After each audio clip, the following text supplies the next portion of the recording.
Hey guys, welcome to the Homestead. So today I thought I'd jump on here and gloat a little, but also provide a little bit of a warning. I'm gloating because, I was right yet again.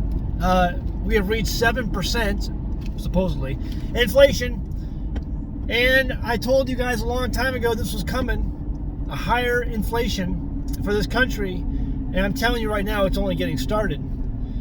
Mathematically, this was a certainty back a number of years ago. Listen, back in 2008, the economy collapsed in 2008. You didn't notice it because your government pumped the economy full of so much money.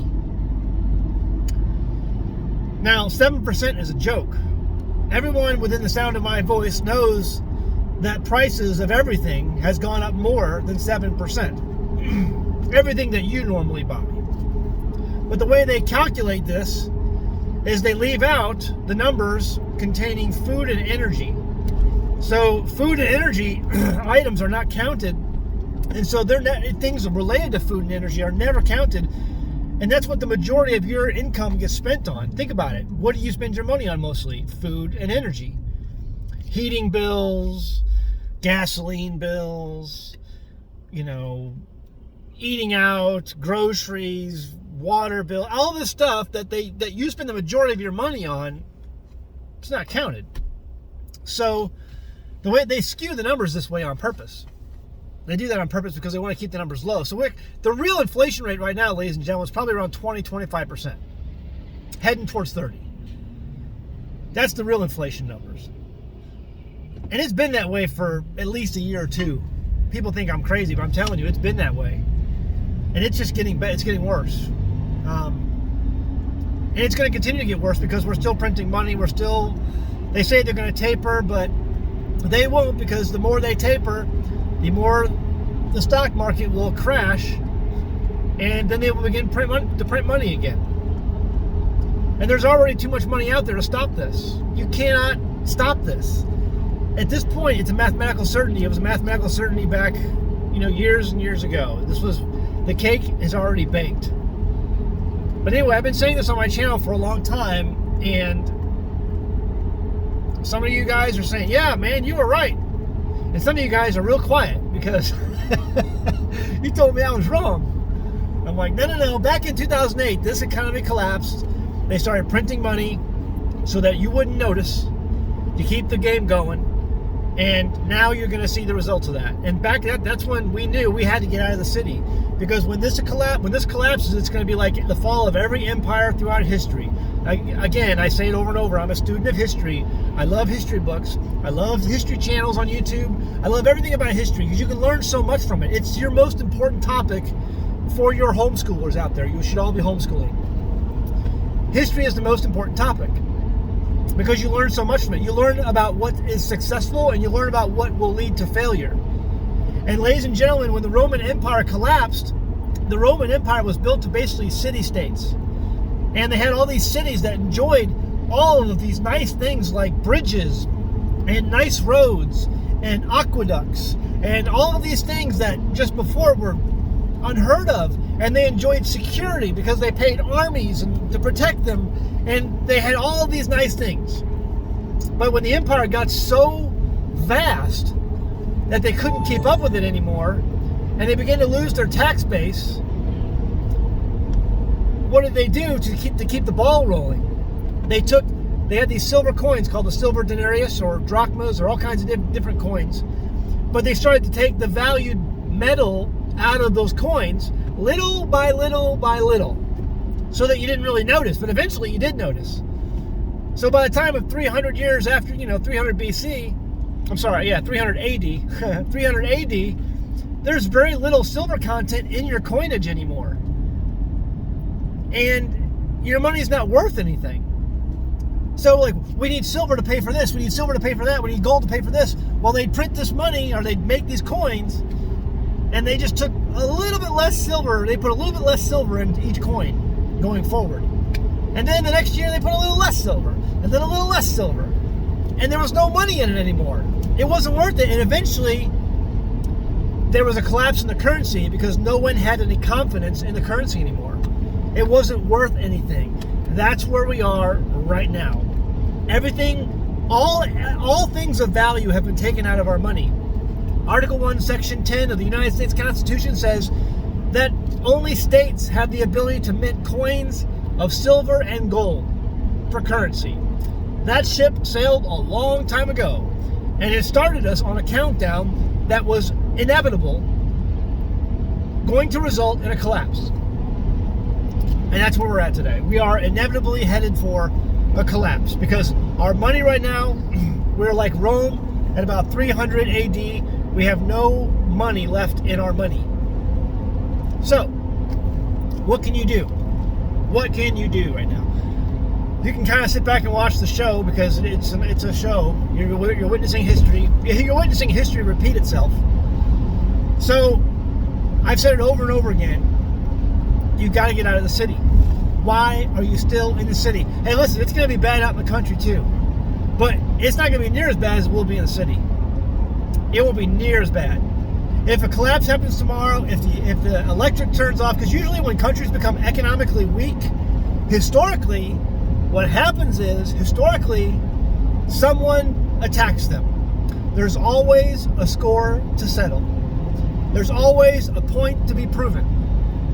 And historically, when a country gets weak economically, they open themselves up for attack. Now, we have the benefit of having two large bodies of water on either side of our country. So that prevents a lot of the people who have a point to prove and who have a score to settle from getting to us, logistically. It's a logistical nightmare. So that's a really good defense. However, it's not impossible. And you learn through history. So we learned that, there's different ways to go about doing this. Japan didn't have such a good go at it back in the 1940s. So you learn from that, and then you move on. My point being is usually when in times of economic collapse, there is a war that follows, which is really scary because a lot of you are like me, you have children who are approaching the age of adulthood, or will be soon in the next few years, and that puts them up. I mean, conscripts happen throughout history. That's kind of scary. My advice has always been this: get out of the city, find a hole, get your family, and crawl down in it. Get out of the city, find a hole, get your family, and crawl down in it. Get a place of low population, low zoning, low regulation. Get out of the city. If you people out there keep ignoring me and telling me I don't know what I'm talking about, Zach, you're just pushing fear, you're overreacting, you're just trying to seclude yourself. Yes, because I see what's coming. And I've been telling you what's been coming for a long time now. And I'm right, it's here. Folks, it's here. We have crossed the Rubicon. It is over. It's over. All you're going to do now is watch the show. Find somewhere where you can get your family and watch the show. You've got a small amount of time left. Small amount of time left. You've had all this time, 2008. People like me saw it back in 2008 and we were like, oh no. Oh, this is a mathematical certainty. We are students of history. We have seen this show before. I know how the movie ends. I'm getting out of here. I'm getting out of here. And thankfully, I had a wife who was on board. If your spouse is not on board,